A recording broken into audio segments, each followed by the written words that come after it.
Hello दोस्तों, welcome back to dynamic maths वाला। कैसे हो आप सभी लोग? तो आज से हम है ना यूट्यूब पे फिजिक्स का ग्रेविटेशनल ग्रेविटेशन ये चैप्टर पार्ट 1 का एक चैप्टर हम यहाँ पे शुरू करने जा रहे हैं। ठीक है, ठीक है, आपकी डिमांड पे तो चलो शुरू करते हैं। आज का पहला दिन क्लास 11th एनसीईआरटी के लिए। ठीक है, स्टार्ट करेंगे। चलो, ग्रेविटेशन चैप्टर में सबने पहले है ना ये होता कैसे है, इस चीज के लिए ग्रेविटेशन जब जब नाम आता है इस दुनिया में, जब जब इस धरती पे नाम आता है ग्रेविटेशन, है ना, जब जब ये वर्ड यूज किया जाता है तब तक हमें इनकी याद आती रहेगी, इनकी याद आती रहेंगी। सर आइजैक न्यूटन, है ना, एग्जैक्ट नहीं आइजैक, हाँ आइजैक, हाँ चलो ठीक है। तो न्यूटन सर ने बहुत सारे लॉज दिए हैं।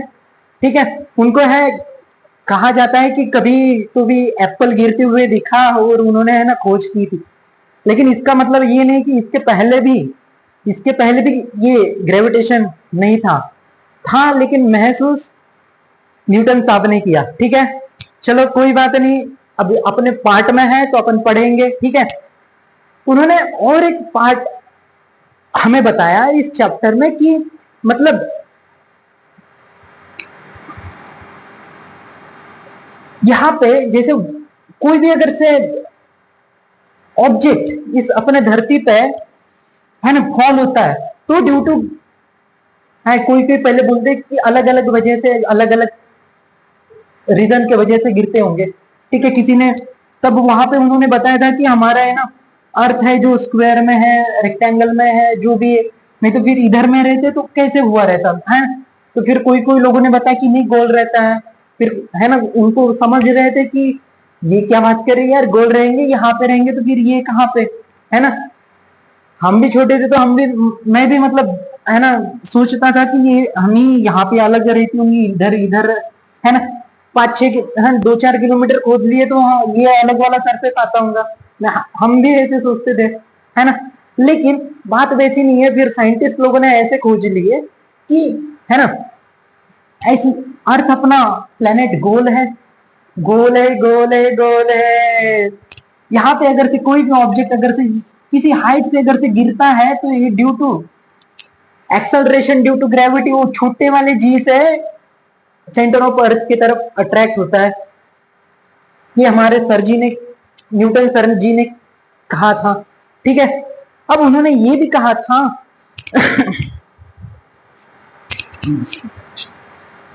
अब उन्होंने ये भी कहा था, क्या कहा था, क्या कहा था,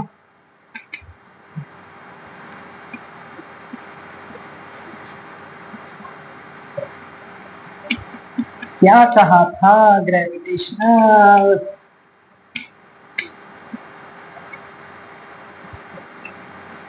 ये कहा था कि जिंदगी में ये हमेशा अप्लाई होता है।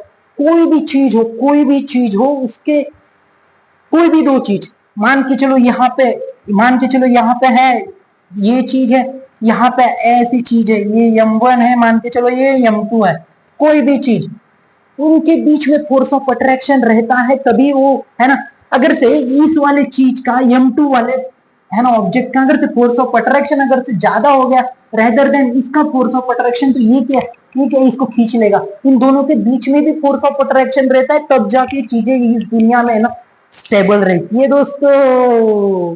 अगर से मान के चलो यम वन जी का force of attraction regarding m2 के इसमें ज्यादा है, तो ये क्या करेगा, है ना, इसको अट्रैक्ट कर लेगा अपनी तरफ।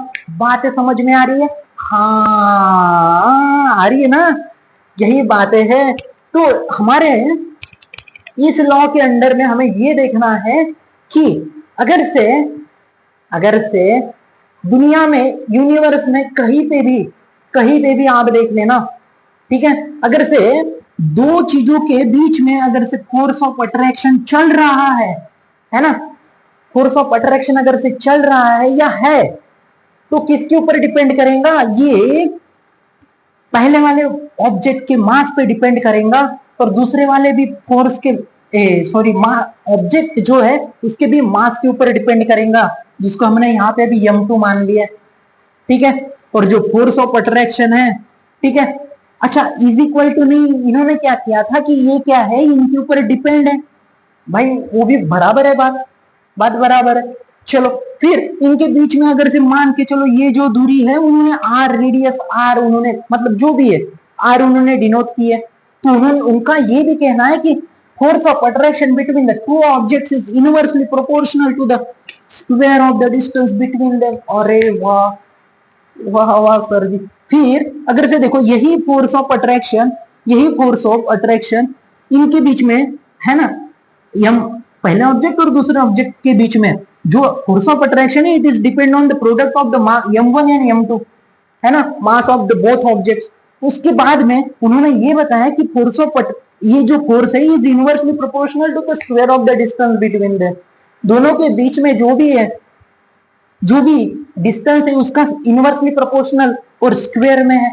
तो फिर इन्होंने क्या किया, अगर से दोनों ये तो दोनों यफ है, सेम है चलो यफ इज डायरेक्टली प्रोपोर्शनल, मतलब इसका मतलब क्या होगा, m1 इंटू m2 अपॉन में आर स्क्वायर हो सकता है, आर स्क्वायर हो सकता है दोस्तों, आर स्क्वायर। मतलब उन्होंने बाद में यहाँ पे है ना ये प्रोपोर्शनलिटी कांस्टेंट रख दिया, इज इक्वल टू का साइन आ गया, मतलब ये जी बड़ा वाला जी m1 m2 और डिवाइडेड बाय आर स्क्वायर। और ये जो जी है इसको बोलते हैं, इसको क्या बोलते हैं, कमेंट सेक्शन में कमेंट करना, ठीक है।